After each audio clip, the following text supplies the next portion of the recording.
Hi, and welcome to our first episode of Aurora Parenting Plus. My name is Dalal Lim, and I'm the founder and the director of Aurora Early Learning Centres. Having been a qualified speech pathologist for the past 22 years and a mother of 5 children of my own, I've had the privilege of parents approaching me regularly at our centres and outside of work as well to discuss parenting matters. Our educators and I get numerous queries about topics such as sleep, speech and language issues, sensory processing, and questions like when will my child start reading and writing. We started this channel, Aurora Parenting Plus, so that we can share and discuss different points and topics that are often very relatable to families. We hope that families find this channel helpful and resourceful in many ways. It can help educate people in regards to different topics that they're interested in. As part of this series, we'll also be bringing in specialist experts such as school teachers, doctors, occupational therapists, and others to impart their wisdom on us and answer commonly asked questions. In this first video, we will be covering the topic that I'm most passionate about as a speech pathologist. I often get asked, why isn't my child speaking yet? Or is my child slower speaking than other children? There are a few different topics that we can discuss in regards to this, but I wanted to start off by touching on what is actually typical development of speech and language in children. It's important to start by looking at what communication is, and it comprises of 3 elements: receptive language, which is the understanding of the spoken word that the child may get; expressive language, which is the way that they use the vocalization and verbalization to express themselves, and not forgetting also non-verbal communication such as tone of voice, gesture, body posture, facial expressions. So what should we be expecting of the different age groups? I've started from the age of about 4 months, and I will be discussing till 5 to 6 years of age. Between the ages of 4 to 6 months, they should be moving their eyes in the direction of sound, paying special attention to music when it goes on, as well as changes to your tone of voice. They start cooing and babbling whenever you're around or even when they're by themselves. And they start using their own voice to express pleasure and displeasure. By the time they get to the age of 1, they understand about 10 words and respond to their own name. They recognize greetings and gestures such as hi and bye. They recognize familiar people and familiar objects such as mummy, daddy, the blankie, the teddy. They start making eye contact and start using sounds to say a few words. They start to use gesture and copy different sounds and actions that you make. Between the ages of 1 to 2 years, there is usually an explosion of language at that point. By the age of 2, they're starting to follow simple 2-part instructions and respond to simple WH questions such as what and where. They start pointing to several body parts and pictures in books. They understand simple prepositions such as on and in, and they've got about 50 words, single words in their own repertoire. And they start putting 2-word phrases together such as daddy go or bye-bye mummy. They start using their own intonation to ask questions. For example, daddy go, and start using the word no to tell you that they don't want to do something. By the age of 3, children should be able to follow more complex instructions, such as give me the doll and throw the ball.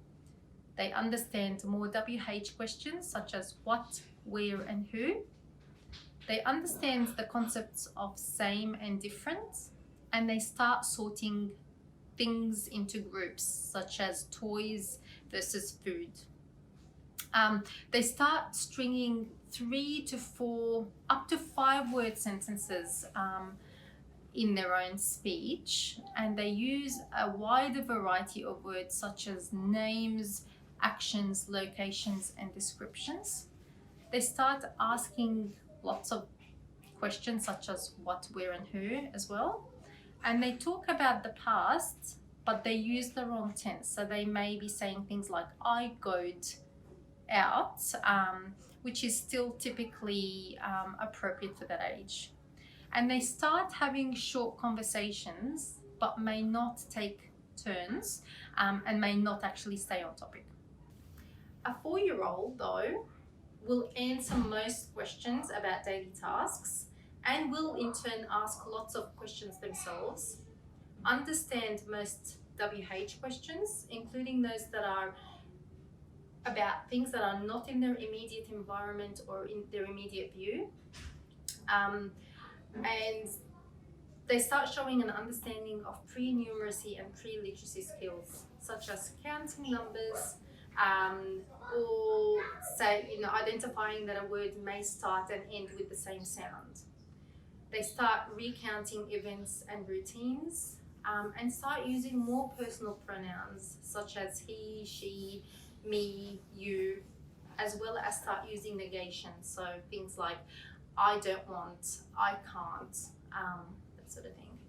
By the time they get to the preschool age or the year before they start school, so the ages of 5 to 6 years, they are following a lot more complex instructions. For example, put your shoes on, get your backpack and stand at the door. They start understanding time words, for example, before, after, now, or later.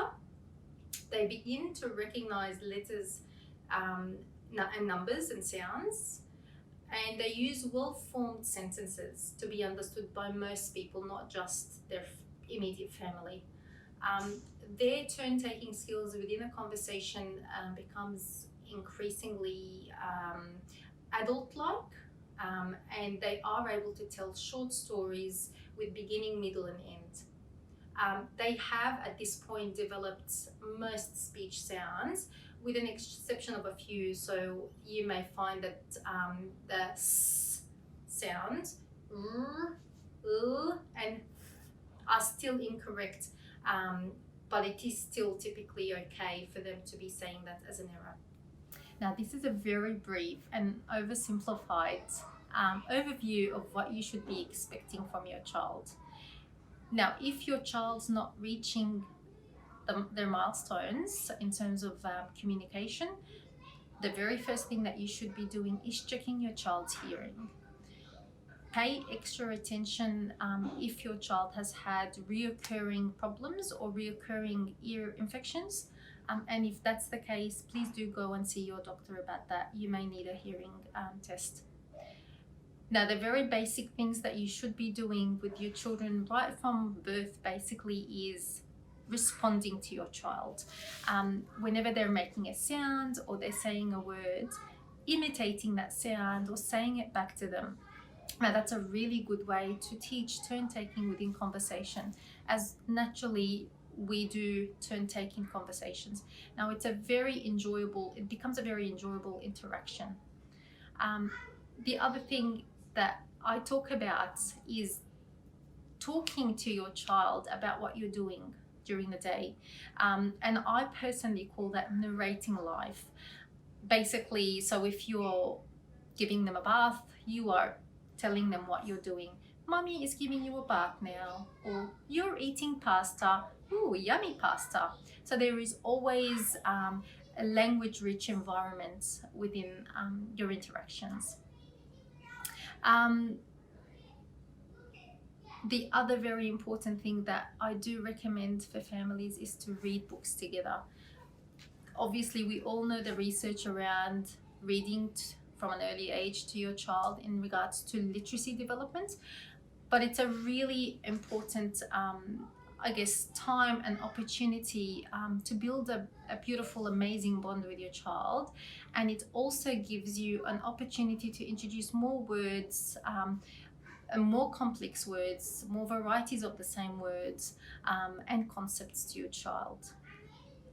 Now, it is important to know that early childhood educators in a setting like an early childhood centre like this one often build communication supporting learning spaces and environments, and provide a language-dense environment for language practice and modelling, and that is what they will be getting from starting care. Now, if you're worried about your child's language development, please don't ever hesitate to contact the speech pathologist as soon as you feel that there is a problem, because the longer it takes for you to do that, the longer it would take your child to develop. The quicker it is, the better outcome. Now, we hope that you've enjoyed your first issue of our Aurora Parenting Plus. If you've enjoyed it, please like our video and spread the news about our channel. We are passionate about helping all families. Now, if you have any questions or topics that you would like us to discuss during these videos, please email myself at plus@auroraelc.com.au, or feel free to use the comments section at the bottom. This series of Aurora Parenting Plus is brought to you by Aurora Early Learning Centre. Here at Aurora Early Learning Centre, we are passionate about innovative and progressive early learning through the emphasis on speech and language development, healthy food, caring, and active lifestyle. Visit us on www.auroraelc.com.au or drop by one of our centres to experience the difference.